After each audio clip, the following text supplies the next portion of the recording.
Temuin istri, peluk dari belakang Pak, bisikan di kupingnya, "Ma, selama menjadi istriku sudah bahagia belum?" Kok jawabannya sudah Pak, saya udah bahagia, sudah ridho. Bapak mati saat itu udah beres urusan Pak.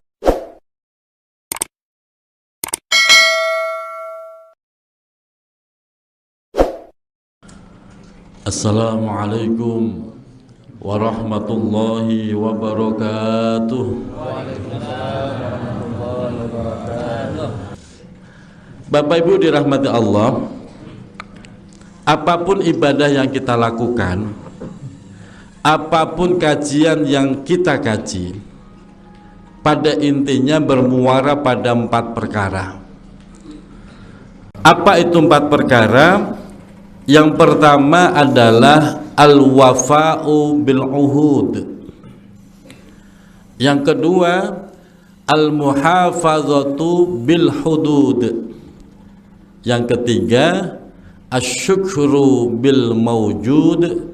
Dan yang keempat as-sabru alal mafqud. 4 perkara ini yang harus kita pahami dan jangan sampai kita keluar dari 4 perkara ini. Yang pertama kita bahas yaitu al-wafa'u bil uhud. Inti muara dari semua rangkaian ibadah atau pengajian yang kita lakukan selama ini adalah al-wafa'u bil uhud, yaitu bagaimana kita bisa menunaikan janji-janji kita. Janji kita kepada siapa? Yang pertama janji kita kepada Allah. Bu, pernah janji nggak sama Allah? Tuh diem baik. Punya janji nggak Pak? Apa janjinya? Ini kadang-kadang masih bingung. Iya, emang gua janji apaan sama Allah gitu kan? Kita ini punya janji sama Allah. Ketika seseorang melafadzkan kalimat syahadat, asyhadu an la ilaha illallah, itu kalimat syahadat tidak sekedar sebuah persaksian Bapak Ibu, tapi itu sebuah komitmen. Aku bersaksi tiada Tuhan yang berhak disembah kecuali hanya Allah. Itu sebuah komitmen janji setia kita kepada Allah untuk menunaikan seluruh perintah-perintahnya dan meninggalkan seluruh larangannya. Itu komitmen kita Pak.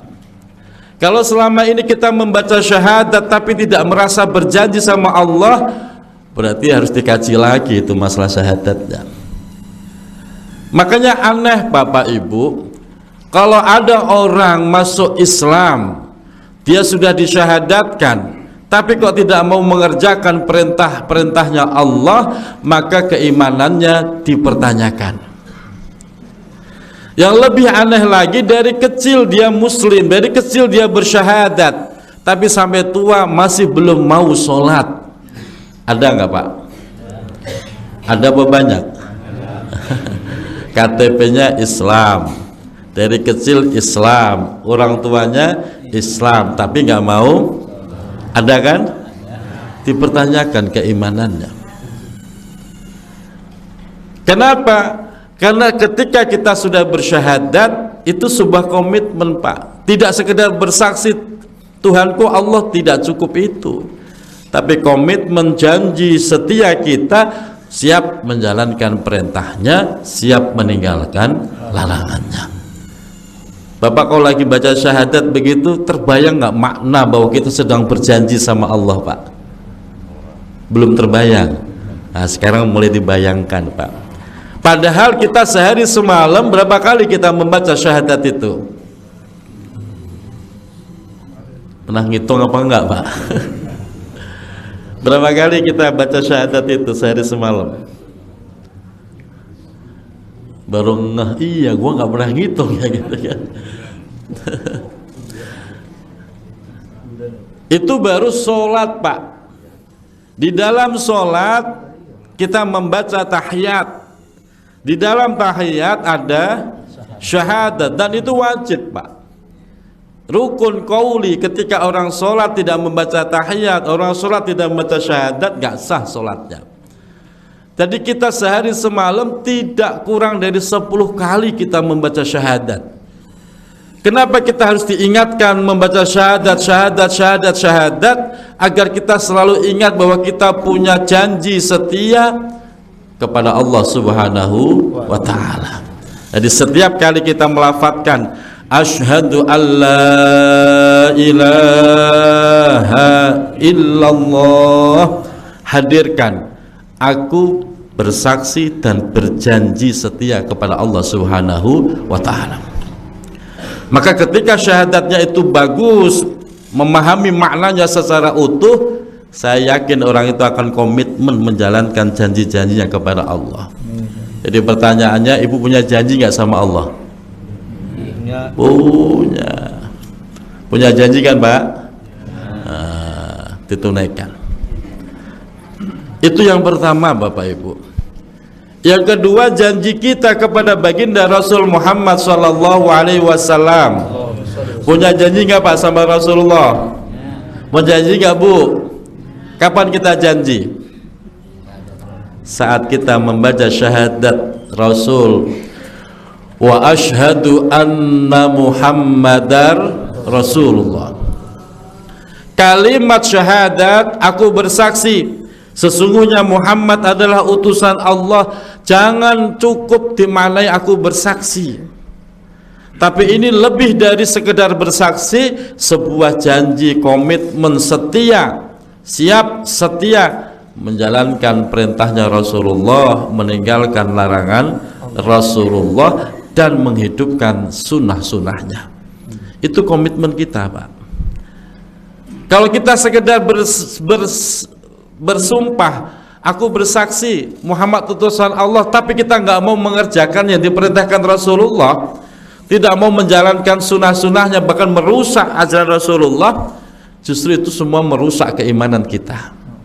Maka makna syahadat Rasul yang kita ucapkan setiap saat di dalam sholat kita ataupun di luar sholat kita, itu merupakan janji setia yang harus kita lakukan, menjalankan komitmen terhadap perintahnya Rasulullah Shallallahu Alaihi Wasallam. Makanya setiap kali kita melakukan sebuah amal ibadah Pak, muaranya di sini Pak. Muaranya adalah bagaimana kita menunaikan janji itu. Jangan sampai kita ngaji ke sana kemari, ternyata kita bertentangan kepada Allah, bertentangan kepada Rasulullah. Kalau itu yang terjadi, semua menjadi sia-sia. Emang ada orang rajin-rajin tapi belum mau sholat? Ada nggak Bu? Ada nggak Pak? Masih banyak ternyata Pak. Ngaji, tahlilan, arisan, rajin, sholat masih bolong Pak, apalagi subuh bolong terus. Yang namanya khilaf kan sekali dua kali Pak. Nah, ini kalau tiap hari bukan khilaf, udah kalap itu Pak. Dan itu terjadi Bapak Ibu, Masya Allah. Sepele, perkara sepele itu kadang-kadang merusak semuanya. Apalagi kalau ibu-ibu mau kondangan itu, mau besan. Besan cuman ke Bogor doangan Bang, enggak sholat. Ada nggak Bu? Bapaknya juga begitu. Waktu hajatan ngawinin anaknya, bapak sholat nggak Pak?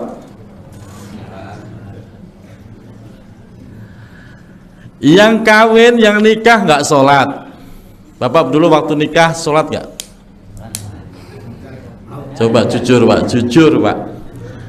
Bapak bisa perhatiin, itu orang yang lagi nikah, saya sudah melakukan survei kecil-kecilan Pak. Kalau itu jamaah saya tanya, ini udah jam segini, udah sholat? Belum Pak Ustadz. Loh kok belum sholat? Aduh ini dandanan kalau urusan. Gara-gara mempertahankan dandanan kosmetiknya, rela nggak sholat. Betul Bu? Sampai bapaknya ikut-ikutan nggak sholat. Kenapa belum sholat Bang? Tamu lagi banyak Ustadz, repot. Yang lebih parah, pengejeknya ikut-ikutan nggak sholat. Betul nggak Pak? Kadang-kadang saya tegur saya lagi kondangan. Udah ngopi? Udah Pak Ustadz. Udah sholat? Hehehe, belum. Giliran ngopi mah udah. Gitu. Lihat gimana komitmen kita. Kita sudah bersyahadat, tiap hari kita bersyahadat. Yang lebih aneh, yang lebih parah, mohon doanya biar pernikahan sakinah, mawaddah, warahmah. Yang didoain gak sholat. Nyambung gak Pak? Gak ketemu judulnya Pak. Semacam itu loh Pak, ya harus kita bangkitkan. Kita menunaikan janji kita pada Allah. Itu intinya. Janji kepada Rasulullah. Dan yang ketiga, al-wafa'u bil uhud, menunaikan janji, yaitu janji kita dengan sesama manusia. Pernah janji Pak? Pernah janji sama orang enggak? Ibu pernah? Yang paling banyak punya janji itu biasanya tokoh masyarakat, khususnya DPR. Lunas. Lunas ya? Lunasi. Amin. Kalau lunas 2024 jadi ya. Lunasi. Tenang Pak. Iya. Memang betul Pak. Al-wa'du dainun, janji itu hutang, nggak selesai di akhirat, ditagih di akhir, nggak selesai di dunia, ditagih di akhirat Pak.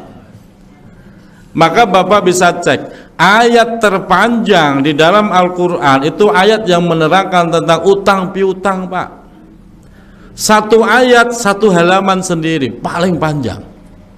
Ustaz kok tahu? Lah saya itu penghafal Quran Pak, jadi tahu. Surat ayat loh Pak, bukan surat, ayat terpanjang itu tentang utang piutang.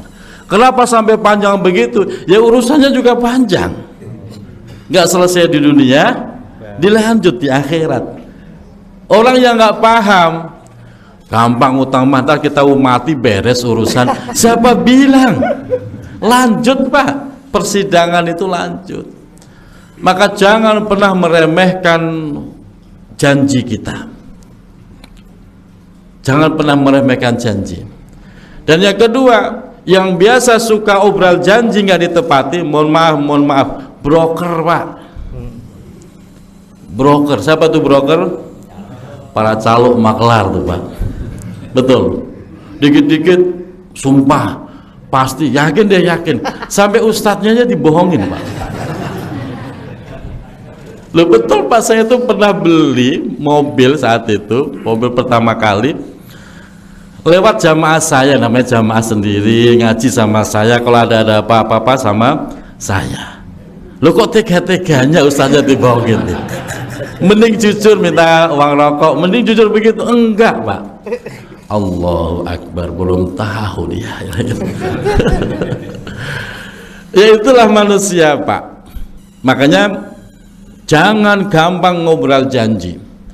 Karena janji adalah hutang, nggak selesai di dunia, lanjut di akhirat. Yang berikutnya Bapak jangan lupa, Bapak punya janji sama istri. Pak, punya janji nggak sama istri? Apa janjinya? Kali lupa kan? Bu, punya janji sama suami. Apa janjinya Bu? Saya ingatkan Pak, suami punya janji sama istri. Kapan dia janji sama istri? Ketika dia mengucapkan kalimat, aku terima kawinnya, nikahnya Fulan binti Fulan dengan mas kawin tersebut dibayar tunai. Sah? Begitu sah, kita punya janji setia di situ. Begitu Bang. Maka suami wajib melakukan janjinya. Janji apa? Ya janji untuk membahagiakan istrinya. Maka pulang dari sini Pak, tanya kepada istri, kira-kira istri udah bahagia apa belum? Pak, tanya. Jangan dikira-kira, kayaknya udah deh Ustaz. Belum tentu Pak. Dalamnya hati nggak ada yang tahu. Tanya. Pulang dari sini temuin istri. Sebab kalau sampai jawabannya belum, bahaya Pak. Temuin istri, peluk dari belakang Pak. bisikan di kupingnya, "Mah, selama menjadi istriku sudah bahagia belum?" Kok jawabannya, "Sudah Pak, saya udah bahagia, sudah ridho." Bapak mati saat itu udah beres urusan Pak. Tapi kalau nanti jawaban istri, "Belum," bahagia apanya? Bapak masih punya utang tuh. Iya, itu komitmen kita. Makanya nanti Bang Edi pulang dari sini tanyain istrinya, Kurang apa lagi? tanya. Itu. Ibu udah bahagia belum jadi istri? Tuh kan, enggak. Ya jawab satu orang doang. Yang lain bengong ada. Hati-hati itu Bapak Ibu. Dan ternyata ketika kita nikah, kita tidak hanya berjanji dengan istri, kita juga berjanji dengan mertua kita, orang tua dari istri Bapak Ibu. Sehingga kita punya kewajiban mengambil alih seluruh kewajiban orang tua terhadap si anaknya. Kalau kemarin sebelum nikah yang wajib ngasih makan orang tuanya, begitu kita sudah menikahi perempuan itu, yang wajib ngasih makan siapa? Ngasih nafkah suaminya. Kalau kemarin yang wajib mendidik adalah orang tuanya, begitu udah jadi istri kita, maka kita suami yang wajib mendidiknya. Maka ketika kita menelantarkan istri, tidak hanya dosa terhadap istri, tapi dosa juga terhadap mertua. Dan ternyata ketika kita nikah, kita mengucapkan kalimat "aku terima kawin nikahnya", ternyata kita sudah berjanji kepada Allah Subhanahu wa ta'ala. Maka pernikahan disebut sebagai mitsaqon ghalidho, ucapan yang agung, sumpah yang agung, tidak hanya di hadapan manusia tapi di hadapan Allah Subhanahu wa ta'ala. Maka ketika suami selingkuh, ada suami selingkuh? Ada Pak RW? Pak RW harus punya datanya. RW sini yang selingkuh siapa? Harus punya. Ketika suami selingkuh, dia dosa sama istri karena nyakitin. Bu, diselingkuhin sakit nggak?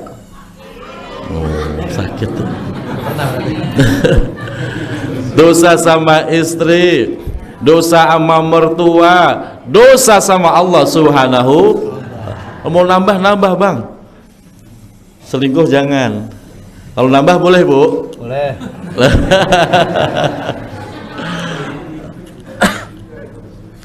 Itu sumpah Pak. Disebut mitsaqon ghalidho. Kelihatannya sepele, ngucapin qabul, ijab qabul kan sebentar doang Pak, nggak ada 1 menit. Aku terima kawinnya, nikahnya si fulan binti fulan dengan mas kawin tersebut dibayar tunai, nggak ada 1 menit, begitu sah jadi itu mitsaqon ghalidho. Sepele tapi tanggung jawabnya sampai mati. Maka urusan nikah itu berat Pak. Dosa istri ditanggung suami, dosa suami Tanggung istri. tanggung sendiri. Tanggung istri. Masya Allah, berat apa ringan? Kok pakai mikir nambah lagi? Allahu Akbar. Jangan lupa ibu juga sama. Iya. Ibu punya sumpah sama suami. Kapan Bu sumpahnya? Ibu punya janji gak sama suami?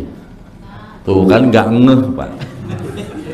Ketika ibu sudah memutuskan menerima pinangan nikahan dari sang laki-laki itu, maka berarti ibu sudah berjanji, berikrar akan setia kepada orang yang menikahi diriku, yaitu suami. Maka dosa ketika ada seorang istri melanggar perintah suami, dosa ketika seorang istri bikin kesel hati suami. Ada nggak istri kerjaannya ngeselin gitu Pak? Banyak. Oh, banyak gitu. Banyak kata PRW banyak. Masya Allah. Kata PRW banyak PRW. Mana Pak RW? Hati-hati Pak. Dan ketika istri ngeselin kepada suami, dosanya itu nggak hanya kepada suami Bu, tapi dosa juga kepada Allah Subhanahu wa ta'ala, sehingga menjadi sebuah syarat. Kalau istri pengen masuk surga, gampang, syaratnya cuma 3: taat Allah, taat Rasul, taat suami. Begitu ketiganya ini ada yang cacat, taat Allah sudah, taat Rasul sudah, tapi ngeselin hati suami mulu, maka pintu surga tertutup untuk si perempuan tersebut. Na'udzubillahi min dzalik. Kemarin Sya'ban saya kedatangan tamu, minta doanya Ustadz. Doa apa, Bu? Doain biar saya kuat. Ya, ada apa? Saya mau mengajukan gugatan cerai. Begitu katanya. Loh, masalahnya apa kok gugatan cerai? Saya udah capek jadi istri dia. Capeknya kenapa? Ya capek Ustaz, saya ngajakin orang untuk rajin ngaji, rajin sholat. Suamiku nggak mau sholat, malah mancing mulu kerjaannya. Mancing mulu kerjaannya. Saya bilang, Bu, nggak usah ngajuin gugatan cerai. Terus gimana? Ibu terusin pernikahan itu. Lah suami nggak mau sholat, terserah, itu dosa ditanggung sendiri oleh suami. Satu. Yang kedua, sejelek-jeleknya suami kayak begitu, itu akan menjadi tameng bagi istrinya. Jadi sebelum istri disiksa Allah, suami lebih dulu disiksa Allah. Tapi kalau ibu nggak punya suami, menjanda, yang jadi tameng neraka nggak ada. Waduh. Makanya yang janda-janda. Iya. Betul, Pak. Istri kok masih punya suami, asal dia taat aja sama suaminya, terserah suaminya mau mancing mulu kayak mabuk, terserah, itu urusan dia sama Allah. Asal dia istri yang taat, tetap tertamengi oleh suaminya. Kalau toh disiksa, suami yang disiksa. Yang ketiga, saya bilang, ibu kalau mau cerai sekarang, ngenes hidupnya. Kenapa ngenes, Ustaz? Lah ibu umurnya udah 55 tahun kok. Nggak ada yang mungut, jandanya tuh nggak ada yang mungut. Kalau nikah kemarin waktu usia 35 itu masih banyak yang mungut itu. Alhamdulillah akhirnya nggak jadi cerai, Bu. Alhamdulillah. Itu kalau ngomongnya ke Ustadz begitu, kalau ngomongnya Pak RW beda lagi gitu. Ya udah cerai ayo, gitu aja. Makanya ini sebuah janji yang harus kita tunaikan. Apapun, Bapak mau rajin sholat, rajin ibadah, tapi ada janji kepada manusia yang belum kita bereskan, maka akan mencoret semua kebaikan yang sudah kita lakukan. Rajin ngaji ke sana kemari, tapi masih tetap tidak bisa menunaikan janjinya, tetap akan rusak nilai kita di hadapan Allah. Jangankan di hadapan Allah, di hadapan manusia juga kesel, Pak, orang, Pak. Ini umpamanya ada ustadz, rajin ceramah, rajin sholat, tapi setiap dia janji meleset mulu. Setiap dia ngutang belum udah dibayar-bayar. Bapak kesel apa gedek lihat begitu, Pak? Pasti kesel dan gedek, Pak. Ustadz siapa? Si anu, kau usah dengerin begitu kan. Omongannya nggak bisa dipegang, karena manusia itu yang dipegang omongannya. Itu yang pertama. Yang ketiga sisanya pertemuan mendatang ya. Sudah selesai waktunya kesiangan nanti. Semoga bermanfaat. Kita komitmen menunaikan janji kita kepada Allah, kepada Rasulullah, dengan kepada sesama manusia. Amin ya rabbal alamin. Mohon maaf lahir dan batin. Assalamualaikum warahmatullahi wabarakatuh. Waalaikumsalam warahmatullahi wabarakatuh.